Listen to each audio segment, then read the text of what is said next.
Hébreux, chapitre 10.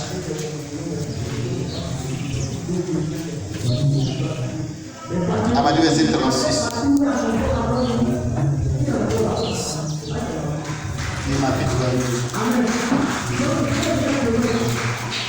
Hébreux, chapitre.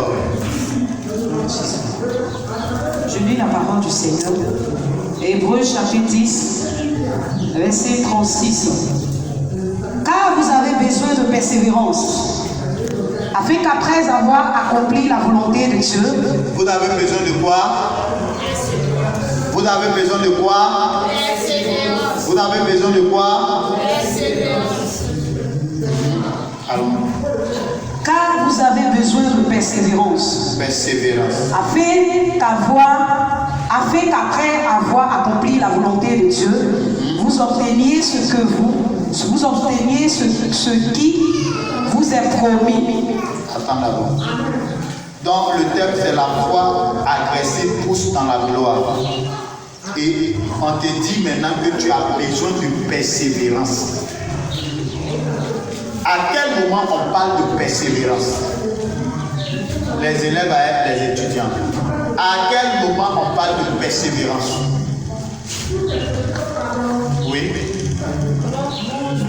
C'est lorsque les difficultés se présentent. Lorsque les difficultés se présentent, tu dois persévérer. Que tu dois persévérer. Qui d'autre encore? Qui d'autre? Lorsque tu es fatigué d'une situation, tu dois persévérer. Oui, alors ma fille. Verset 37. Oui. Encore un peu de temps. Encore un peu de temps. Celui qui doit venir viendra. Et il ne tardera pas. Verset 38. Et mon juste vivra par la foi. Et mon juste vivra par la foi. Mais s'il se retire, mon âme ne prend pas plaisir en lui. Mon âme ne prend pas plaisir en lui. Verset 39. Nous ne sommes pas de ceux qui se retirent ou se perdent. Nous ne sommes pas de ceux qui se retirent ou se perdent. Mais de ceux qui ont la foi pour sauver. Mais de ceux qui ont la foi pour sauver leur âme. Gloire à Jésus. Que Dieu te bénisse. Que la grâce de Dieu soit avec toi. Que la faveur de Dieu soit avec toi. Je vais le lire. Il dit car vous avez besoin de persévérance afin qu'après avoir accompli la volonté de Dieu, vous obteniez ce qui vous est promis. Encore un peu de temps, celui qui doit venir viendra. Il ne tardera pas. Et mon juste vivra par la foi. Mais s'il se retire, mon âme ne prend pas plaisir en lui. Non, nous ne sommes pas de ceux qui se retirent pour se perdre, mais de ceux qui ont la foi pour sauver leurs âmes. Alléluia. Gloire à Jésus. Donc ici, qui parle ici? Oui. L'apôtre Paul. Il y a ce que l'apôtre Paul dit, et puis il y a ce que le Seigneur Jésus aussi dit. L'apôtre Paul lui commence, il dit car vous avez besoin de persévérance afin qu'après avoir accompli la volonté de Dieu, vous obteniez ce qui vous est promis. Encore un peu de temps, celui qui doit venir viendra et il ne tardera pas. Ça c'est l'apôtre Paul qui vient de dire ça. Et ce qui suit. Et mon juste vivra par la foi. Ça c'est pas l'apôtre Paul qui parle. Ça c'est le Seigneur. C'est une parole prophétique. Et cette parole-là se trouve également dans l'Ancien Testament. Et c'est une parole prophétique que le Seigneur avait dit que l'apôtre Paul a repris ici. Mais ça ne vient pas de l'apôtre Paul. Ça vient du Seigneur. Parce que quand tu lis la Bible, il y a ce que les écrits disent, puis il y a ce que Dieu dit. Amen. Mais s'il se retire, mon âme ne prend pas plaisir en lui. Ça, c'est le Seigneur encore qui continue. Nous, maintenant, ça, c'est l'apôtre Paul qui parle. Nous ne sommes pas de ceux qui se retirent pour se perdre, mais de ceux qui ont la foi pour sauver leurs âmes. Donc, pour sauver ton âme, il te faut la foi. On se comprend? Amen. Là, le petit point dit la foi fait vivre. La foi fait vivre. Si tu n'as pas la foi dans la vie, tu ne pourras pas vivre. Tu vas échouer lamentablement. Alléluia. La foi, pourquoi dit-on que la foi fait vivre? Parce que la foi va te permettre de surmonter les difficultés. La foi va te permettre de surmonter les persécutions. La foi va te permettre de surmonter les ruses du diable. Est-ce que vous savez qu'il y a certaines personnes qui ont été accusées à tort et qui ont été mises en prison? Non pas parce qu'ils étaient coupables, mais parce que l'ennemi a comploté contre eux. L'ennemi voulait finir avec leur vie. Et parmi ces personnes, Daniel fait partie. Parmi ces personnes, Shadrach, Meshach, Abednego font partie. Parmi ces personnes, Joseph fait partie. Donc si ces personnes n'avaient pas la foi, si ces personnes ne croyaient pas au Seigneur, si ces personnes n'avaient pas cru à la parole de Dieu, ces personnes allaient pourrir en prison. Ces personnes allaient pourrir dans la fosse au lion. Ces personnes allaient pourrir dans la géhenne, dans le feu de Nebuchadnezzar. Alléluia. Gloire à Jésus. C'est pourquoi je dis la foi fait vivre. Parce que la foi ne dit pas ce que tout le monde dit. La foi ne voit pas ce que tout le monde voit. Mais la foi voit ce que les autres ne voient pas. La foi croit ce que les autres ne croient pas. La foi croit l'impossible. Donc si tu crois l'impossible, si tu dis, mon Dieu m'a parlé, mon Dieu m'a dit qu'il va me bénir, quelles que soient les situations que je suis en train de traverser, je surmonterai ces situations. Je surmonterai ces situations. La situation que je traverse là, elle va changer. Cette situation ne va pas demeurer. Cette situation ne va pas rester comme elle est. Mais ma situation va changer. La foi fait vivre. La foi change les données. La foi ne va pas, oui, se soumettre au chantage des gens. La foi ne va pas se soumettre au chantage des gens. Une personne qui a la foi, si tu lui fais des chantages, cette personne ne va pas se soumettre à toi à cause de ton chantage. Si tu vas avec moi, je vais te donner 1 million. Si tu fais ça, je vais faire ceci. Cette personne qui a la foi ne va pas se soumettre à cause de ton argent. Mais une personne qui a la foi, son objectif c'est de ne pas se perdre. Son objectif c'est de sauver son âme. Son objectif c'est de persévérer même si c'est dur. Même s'il n'arrive pas à manger. Même si elle n'arrive pas à manger. Elle préfère vivre dans la paix. Dans le but d'obéir à l'Éternel. Même si c'est compliqué. Elle préfère être à son poste. Pour servir l'Éternel. Pour servir le roi des rois. Pour dire c'est le Seigneur qui m'a appelé. Le Seigneur me voit. Ce que Dieu me demande de faire, je vais le faire. Même si c'est compliqué. Nous on a marché des kilomètres pour aller servir Dieu. Et puis on arrive avant ceux qui sont dans le village.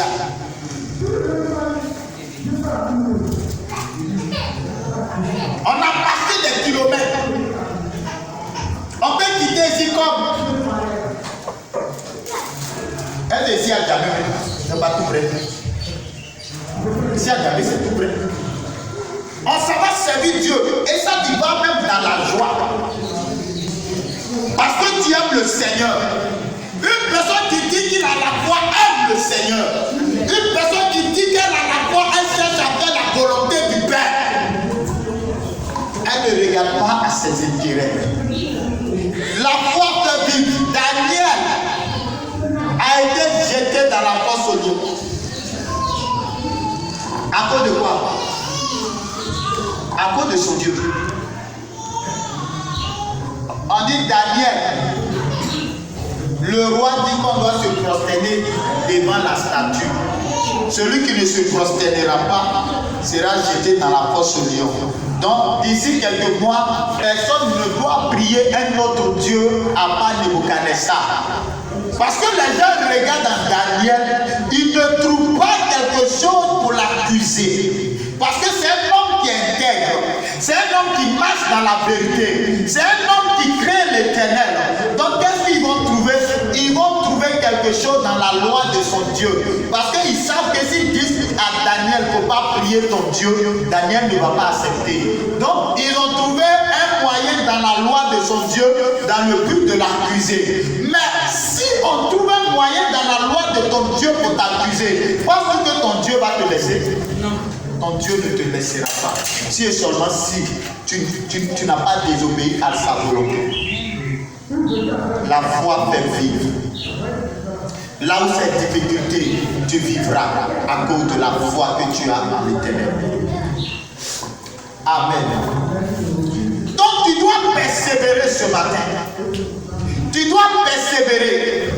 Tu dois faire tout ton possible. La foi fait tout son possible pour privilégier les choses de Dieu. La foi privilégie sa relation avec Dieu.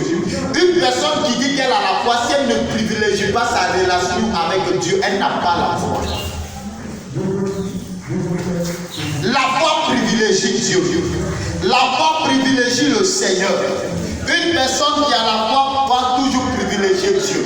Une personne qui a la foi ne va pas faire un travail qui ne va pas dans la volonté de Dieu. C'est-à-dire un travail que Dieu n'aime pas. Une personne qui a la foi ne fera pas ce travail.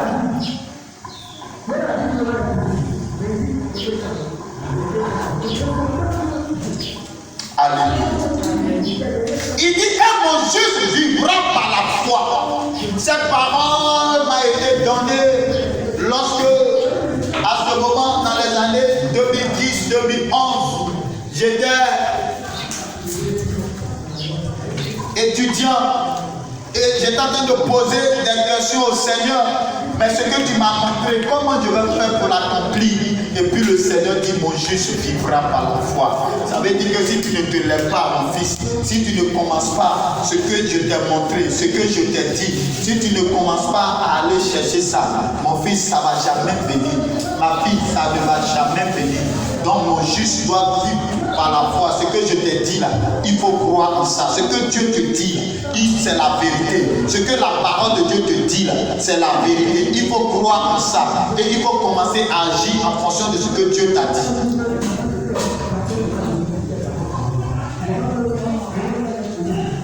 Alléluia. Et j'ai commencé à poser des actes lorsque le Seigneur m'avait donné cette parole. Parce que quand Dieu te dit, mon fils, je vais te donner du travail, ma fille, je t'ai déjà donné le travail, tu dois commencer à poser des actes qui montrent que ce que Dieu t'a dit là, tu veux ça vraiment. Alléluia. La foi fait vivre. La foi va te permettre de persévérer. La foi, elle est surnaturelle. Et une personne qui a la foi là, elle ne peut pas échouer.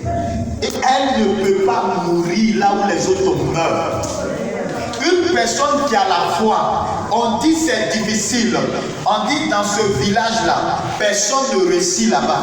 Mais tu dis, parce que quand tu dis là, tu as la foi, c'est pas sur toi tu comptes. Écoutez-moi bien.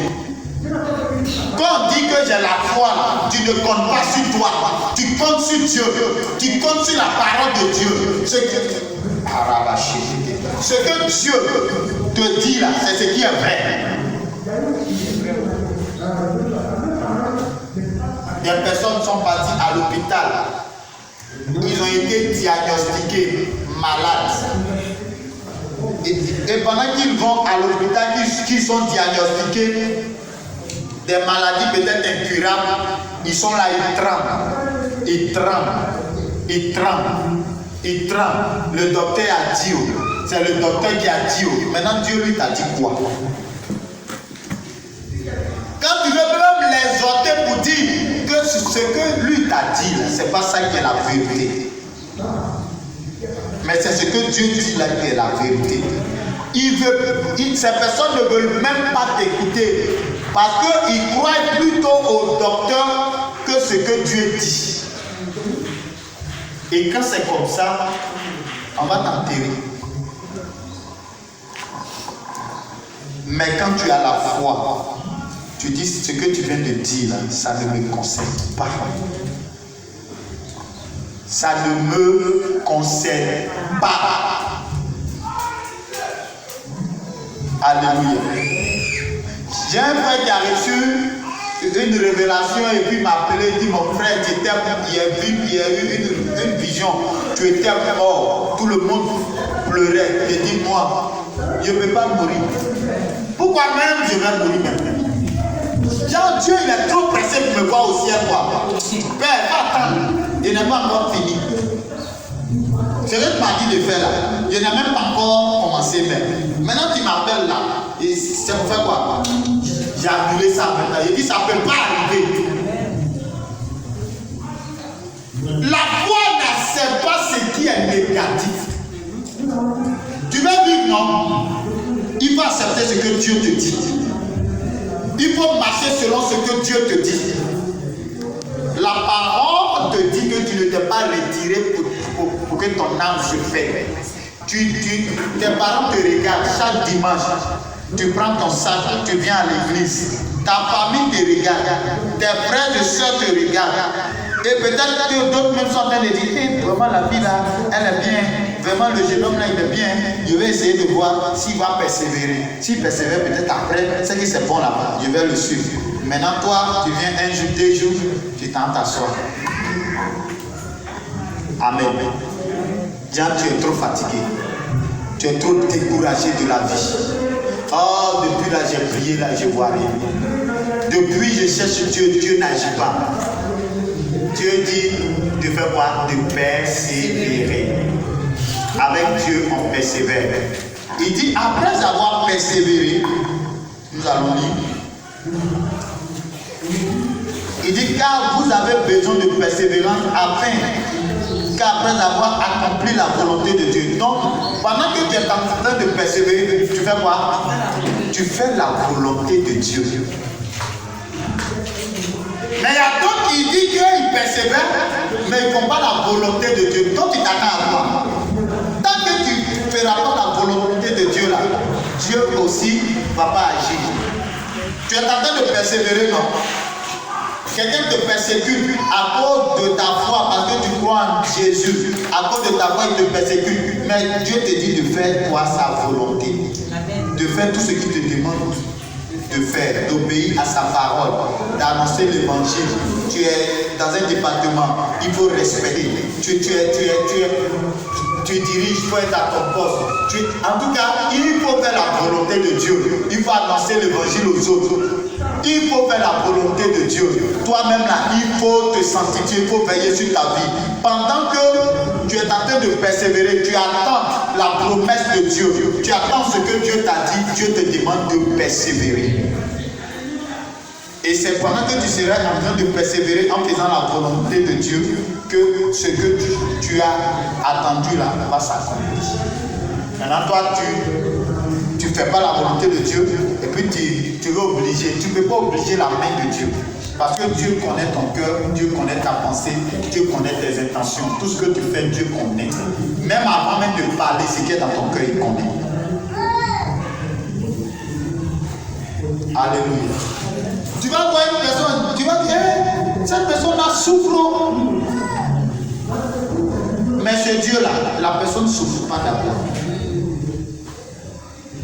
Parce que si la personne souffre, la personne va s'approcher de Dieu. On se comprend. Et vraiment la personne là souffre. en aide. Parole qu'il va te dire, toi-même tu veux dire quoi? Tu vas comprendre pourquoi sa situation là, il est dedans. Tu vas comprendre. Combien de personnes ont voulu faire sortir des gens du trou et puis ils les ont tirés dans le trou. Amen. Que Dieu te bénisse. Tu vas prendre le livre de Romains, chapitre 1, verset 16 à 17. Romains.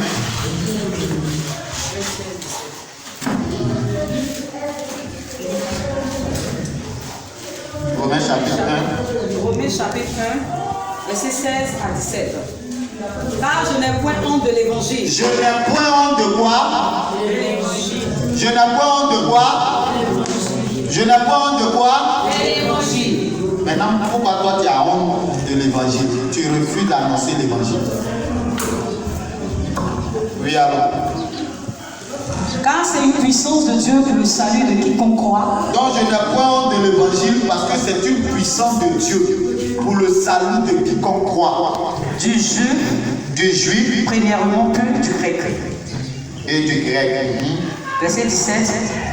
Parce qu'en lui est révélée la justice de Dieu. Parce qu'en Christ est révélée la justice de Dieu. Par la foi. Par la foi. Et pour la foi. Et pour la foi. Selon qu'il est écrit. Selon qu'il est écrit. Le juste vivra par la foi. Le juste vivra par la foi. On te répète encore cette même parole là ici. Donc, tu ne peux pas, oui, il faut t'asseoir ma fille. Tu ne peux pas dire que tu as la foi si tu ne crois pas à l'évangile de Christ.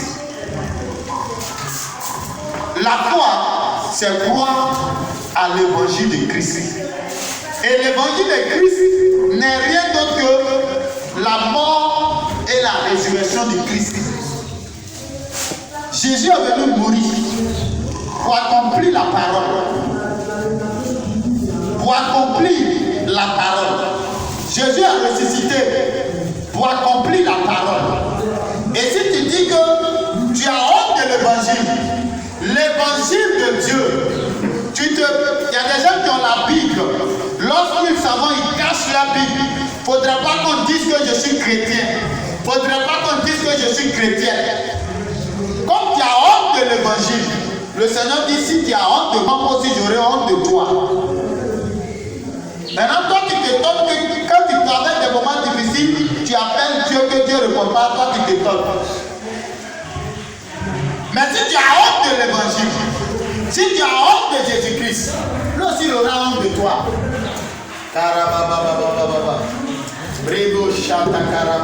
Alléluia. Amen. Gloire à Jésus. Amen. Donc, l'évangile là, c'est le salut pour quiconque croit. Ça veut dire quoi? Tous ceux à qui on va leur parler de Jésus, qui vont avoir la foi, qui vont croire en Jésus, ces personnes-là seront sauvées. C'est pourquoi on dit c'est pour le salut de quiconque croit. Donc si toi-même, tu ne crois pas en Jésus, tu ne crois pas en sa parole, tu ne crois pas en ce qu'il te demande de faire, tu n'auras pas de salut. Si tu ne crois pas en l'évangile, tu n'auras pas de salut. C'est pourquoi tu dois croire en l'évangile. Et la foi qui fait vivre, c'est l'évangile de Christ. C'est la foi en l'évangile de Christ. C'est la foi en Jésus-Christ qui fait vivre. Si tu n'as pas la foi en Jésus, que tu crois en quelque chose d'autre, tu n'auras pas la vie. C'est Jésus qui donne la vie. Si tu as la foi à ton argent, et il y a des personnes, lorsqu'ils commencent à manquer un peu d'argent, ils tremblent. Ils tremblent. Elles tremblent. C'est compliqué. Et tu le vois, il est déboussolé comme ça. Il est stressé. Il est inquiet. Il se soucie. C'est que ta foi là est basée sur l'argent. C'est-à-dire, si le jour que tu n'as pas l'argent dans ta poche, si tu trembles, ça veut dire que ta foi est basée sur l'argent.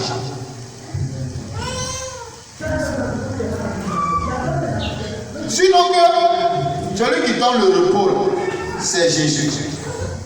Donc même s'il n'a pas l'argent et que tu as foi en lui, tu sais que lui, il pourvoira tes besoins parce qu'il t'a dit qu'il pourvoira tous tes besoins. Amen. Alléluia. Parce que si tu n'as pas la foi en l'évangile, tu ne peux pas être sauvé. Il dit c'est pour le salut de quiconque croit. Donc, tu ne peux pas dire qu'il y a la foi si tu ne crois pas. Ce qui veut dire que le brouteur, s'il croit, il sera sauvé. S'il croit en Jésus, s'il donne sa vie à Jésus, il sera sauvé. Le voleur, s'il donne sa vie à Jésus, il sera sauvé. Le méchant, le sorcier, le marabout, le péticheur, s'il donne sa vie à Jésus, il sera sauvé. La foi en Jésus-Christ fait vivre. Le pauvre, s'il donne sa vie à Jésus, il sera sauvé. Le riche, s'il donne sa vie au Seigneur Jésus, il sera sauvé. C'est pas parce qu'il est riche que s'il donne sa vie à Jésus, il ne sera pas sauvé. Détrompez-vous. C'est pas parce qu'il est pauvre que s'il donne sa vie à Jésus, il ne sera pas sauvé. Détrompez-vous. Il dit l'évangile, c'est pour le salut de quiconque croit. Du juste, du grec, du juif d'abord, et puis le grec. Pourquoi on dit du juif premièrement? Parce que Jésus est descendu sur les juifs d'abord.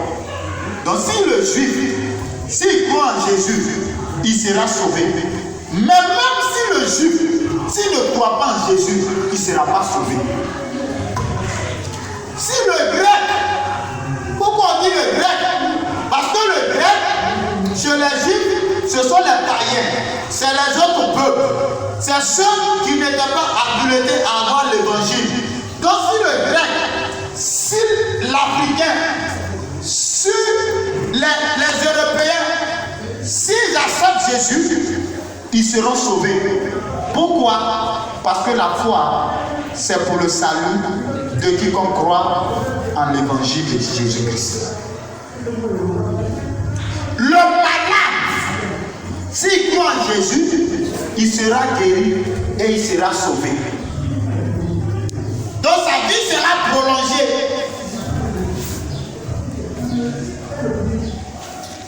Le Seigneur, s'il croit en Jésus et qu'il croit que Jésus est capable de le guérir, il sera sauvé, il sera guéri. Donc en Jésus-Christ, il n'y a pas de limite. Il n'y a pas de limite en Jésus. Il n'y a pas de limite au Seigneur Jésus-Christ. L'évangile n'a pas de limite. L'évangile est capable de franchir toutes les barrières. L'évangile est capable de sauver. L'évangile est capable de libérer. Et Jésus n'est pas venu pour que toi tu meurs, il est venu pour que tu vives. Dans la foi, c'est vivre. Alléluia. Gloire à Jésus. Gloire au Seigneur.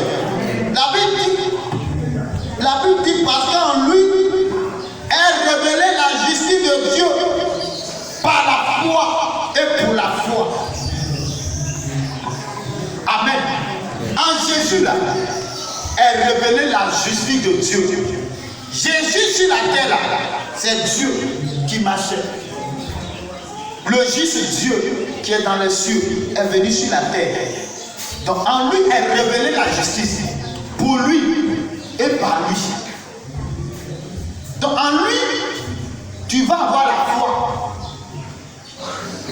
Et par lui, tu auras la vie. Gloire à Jésus. Que Dieu te bénisse. Selon qu'il est écrit, le juste vivra par la foi. Amen. Tu cherches du travail. Tu vas accomplir ta destinée. La Bible dit, si tu crois en l'évangile, tu auras la vie, la foi, la capacité pour accomplir ta destinée. Tu vas avoir ton examen, c'est en Jésus. Alléluia. Gloire à Jésus. Que Dieu te bénisse. Je prends l'exemple de cet homme dans le livre de Marc. La Bible nous dit Jésus était dans un endroit. Et pendant que Jésus était dans cet endroit-là, la foule est venue à lui. Il était en train de les enseigner. Il y a 4 personnes qui avaient leur ami qui était malade. Ils ont pris leur ami là dans, je ne sais pas si c'est les bracas ou bien ils ont fait quelque chose comme lit comme ça.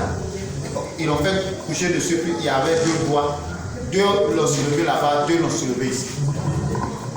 Alléluia. Ils avaient la foi en Jésus qui représente l'évangile que toi tu dis tu crois en ça. Ils disent nous on va envoyer notre ami là-bas. Et puis Jésus va le guérir. Donc en Jésus là, qu'est-ce qui est impossible? Bon, quelqu'un qui ne marche pas. Hein? Ils l'ont soulevé. Et quand ils sont arrivés, il y avait une situation difficile. Il y avait la foule. Ils ne peuvent pas rentrer. Mais ils ne se sont pas découragés. Si c'était quelqu'un d'autre, il allait se retourner avec son malade. Mais ils ne se sont pas découragés. La Bible dit tellement qu'ils avaient la foi, ils sont passés derrière la maison. Et puis ils ont ouvert le toit de la maison. Et quand ils ont ouvert le toit, ils ont pris corde pour attacher les bois là. Et puis ils l'ont fait descendre devant Jésus. Est-ce que c'est ce que toi tu fais? Quand il y a une situation difficile, tu ne te décourages pas. Ils ont vu l'obstacle devant eux. Mais la Bible dit qu'ils ont réfléchi un peu. Il dit non. Jésus, là, si on a laissé notre ami là-bas mourir. Donc, on doit trouver une stratégie pour que notre ami là puisse être devant Jésus. Toi, de la personne qu'ils ont ouvert là, c'est un risque. La personne pouvait se plaindre. Pourquoi vous ouvrez mon toit? Ils ont vu toutes ces difficultés-là. Mais ils n'ont pas regardé à ça. Ils disent ce qui est sûr aujourd'hui, là, c'est aujourd'hui. Notre ami doit être guéri. Est-ce que c'est comme ça que tu manifestes ta foi? Parce qu'une telle foi fait vivre. Si ta foi se décourage au premier pas des difficultés, des situations compliquées, ça veut dire que tu n'as pas encore la foi d'abord. Alléluia. Gloire à Jésus. Et nous pouvons voir cela dans le livre de Marc. Marc chapitre 2, le verset 1 à 12. Et la Bible dit que tellement Jésus a vu leur foi, Jésus va leur dire, vraiment, mon enfant, tes péchés te sont pardonnés. Et la Bible dit que les pharisiens, les sadducéens, les scribes qui étaient là disent, mais cet homme blasphème, qui est celui-là qui veut pardonner les péchés si ce n'est pas Dieu? Mais ils oublient que c'est Dieu qui est devant eux. C'est Jésus qui est Dieu. C'est lui qui était devant eux. Mais la Bible dit qu'ils ne l'ont pas reconnu. La Bible dit qu'ils ne l'ont pas connu en tant que Dieu. La Bible dit qu'ils parlaient de Dieu, ils parlaient de Dieu, ils parlaient de Dieu. Mais ils ne connaissaient pas. C'est pas Dieu. Dieu était devant eux. Ils ne connaissaient pas Dieu. Ils n'ont pas vu Dieu en tant que Dieu. Donc une personne qui enseigne, une personne qui parle de Dieu, si elle n'a pas fait attention, même quand Dieu sera devant lui, elle ne va pas voir Dieu. Elle ne va pas le reconnaître. C'est pourquoi tu dois être spirituel. C'est pourquoi j'ai dit que la foi est spirituelle. La foi voit l'invisible. Donc si ils étaient spirituels, ils auraient dû savoir que celui qui est devant moi, c'est le Créateur. Et il dit qu'il sonde les Écritures. Mais il ne savait pas qu'il était écrit de lui. Dans Ésaïe chapitre 53, que Jésus s'était levé comme une fleur. Une faible fleur qu'on ne considérait pas. Et donc quand Jésus est venu, est-ce qu'ils l'ont considéré? Mais pourtant c'était Dieu qui était devant eux. Pourtant c'était le Seigneur qui était devant eux. Ceux qui ont cru en Jésus, en leur temps, ces personnes ont reçu la vie. Ces personnes ont été guéries. Et ce paralytique faisait partie. Simon Pierre va se lever et va dire, mais Seigneur, on a tout abandonné pour te suivre. Quelle sera notre récompense? Il dit, Jésus va lui dire, on dit que même si tu sais le Seigneur, même si tu as tout abandonné, Jésus ne va pas te laisser. Jésus va lui dire, il n'y a jamais quelqu'un qui va abandonner son père, sa mère, qui va me suivre plus. Il ne recevra pas au centuple. Il n'y aura pas quelqu'un qui va abandonner son travail, qui va me suivre. Et puis moi, Jésus, je ne vais pas prendre soin de lui. Il n'y a pas quelqu'un qui va compter sur moi. Et puis moi, Jésus, je ne vais pas prendre soin de lui. Il n'y en a pas.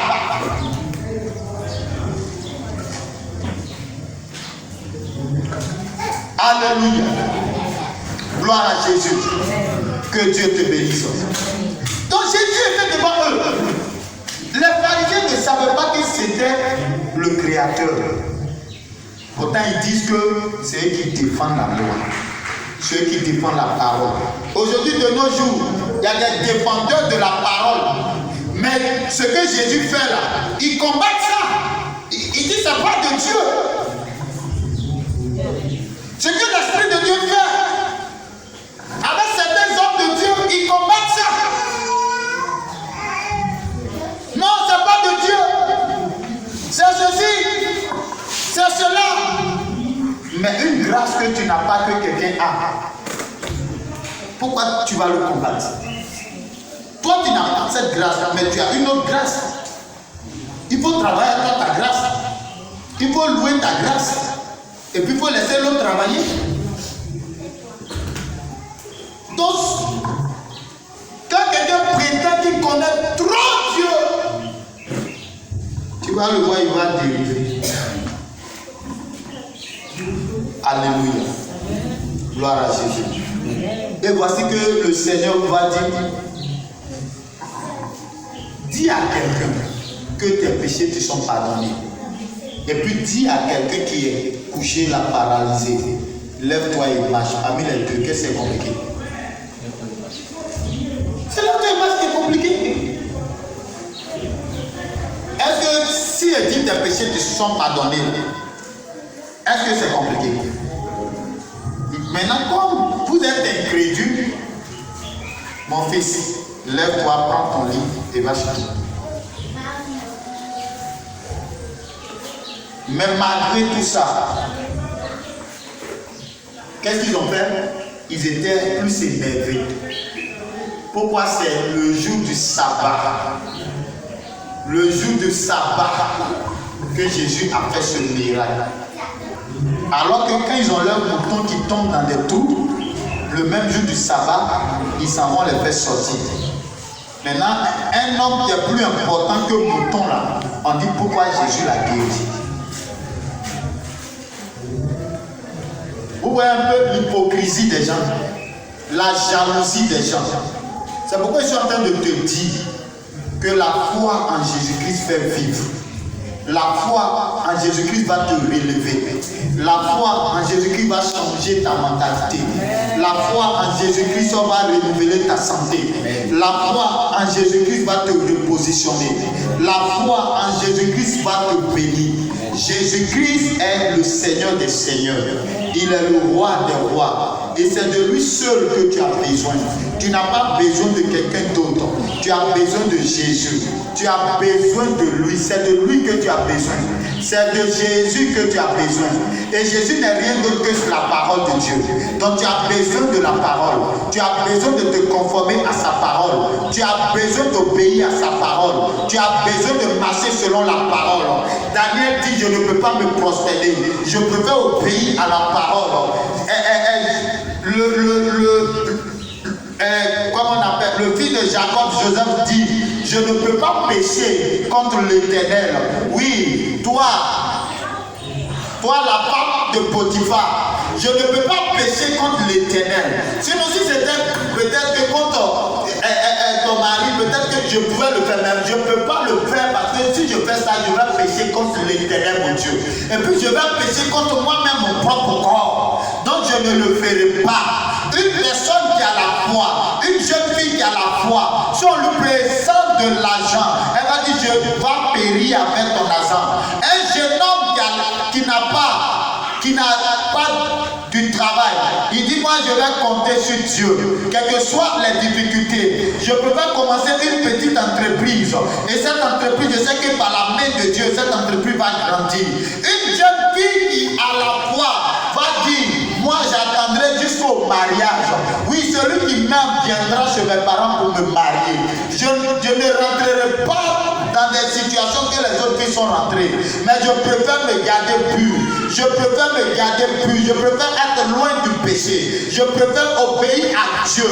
Moi je sais que Dieu va me bénir. Je sais que Dieu va m'élever. Je ne vais pas vendre ma destinée à un homme qui veut me voler ma destinée à cause de son argent. Parce que l'homme qui va venir, il va te donner 1 million, 2 millions. Mais tu sais ce qu'il prendra dans ta vie. Il te volera ta destinée. Il te volera ton étoile. Il te volera ta clarté. Il vaut mieux protéger, préserver ta destinée. Lorsque le temps sera accompli, lorsque tu persévéreras et que le temps s'accomplira, tu rentreras dans ta bénédiction. Tu rentreras dans ta gloire. Tu rentreras dans ta destinée. Tu ne dois pas être pressé. Avant que Dieu ne te presse pas, il faut marcher au rythme de Dieu. Il faut marcher sur les pas de Dieu. Ce que Dieu te demandera de faire, fais-le. Et tu verras la gloire de Dieu dans ta vie. La foi fait vivre. La foi change les données. Lorsque c'était difficile, des frères sont venus vers moi. Ils ont dit, mais tous tes amis ont des copines. Pourquoi toi tu refuses d'en avoir? J'ai dit, je refuse parce que je préfère obéir à Dieu.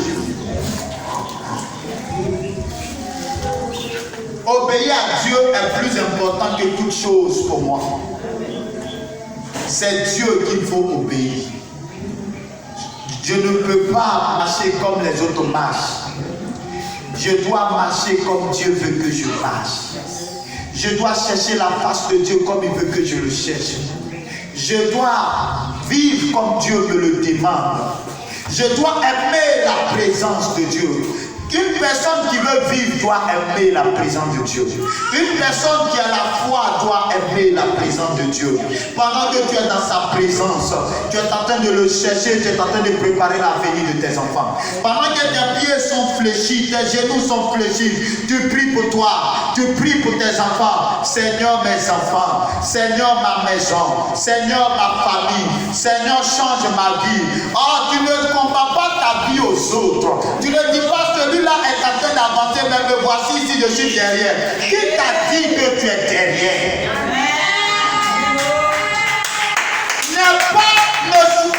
Ne passe pas dans la convoitise. Parce que la convoitise détruit. La convoitise va détruire ta relation avec l'Éternel. Tu n'es pas en retard. Tu n'es pas en retard. Et puis Dieu n'arrive pas aussi en retard. Alléluia. Dieu nous aime. Et Dieu nous a envoyé l'évangile. Dieu nous a envoyé Jésus. Jésus le sauveur de l'humanité. Jésus le restaurateur de l'humanité. Jésus celui-là qui bénit. Jésus celui-là qui a eu pitié de nous. celui-là qui a vu notre souffrance. Il a dit, mes enfants souffrent, je préfère aller me donner en sacrifice pour eux. Il est venu et il a dit, oui, je vous donne ma paix. Je vous donne la paix. Je ne vous donne pas comme le monde donne. Il dit, vous allez avoir des tribulations. Des gens vont se lever contre vous. Et nous avons vu des serviteurs de Dieu qui ont eu des tribulations, qui ont été accusés à tort. Des servants de Dieu qui ont été accusés à tort. Des chrétiens qui ont été accusés à tort. Mais laisse-moi te dire, si c'est lui que tu as tort, il te justifiera. Amen. Moi, j'ai été accusé. Une personne avec qui je mettais la main dans le même plat s'est levé pour m'accuser. Un frère, celui que je peux dire c'est mon frère qui va me défendre, il s'est levé pour m'accuser dans ce village. Il se promenait, il disait, oh mon frère sort avec ma femme. Oh mon frère sort avec ma femme. Je ne sais pas qu'est-ce qu'il a vu. Parce que lors d'une veillée, nous avions invité sa femme à l'église. Et ce jour-là, pratiquement tous les gens de la cour, les femmes de la cour étaient à cette veillée. Et quand sa femme est revenue de la veillée, je ne sais pas ce qui s'est passé après cela.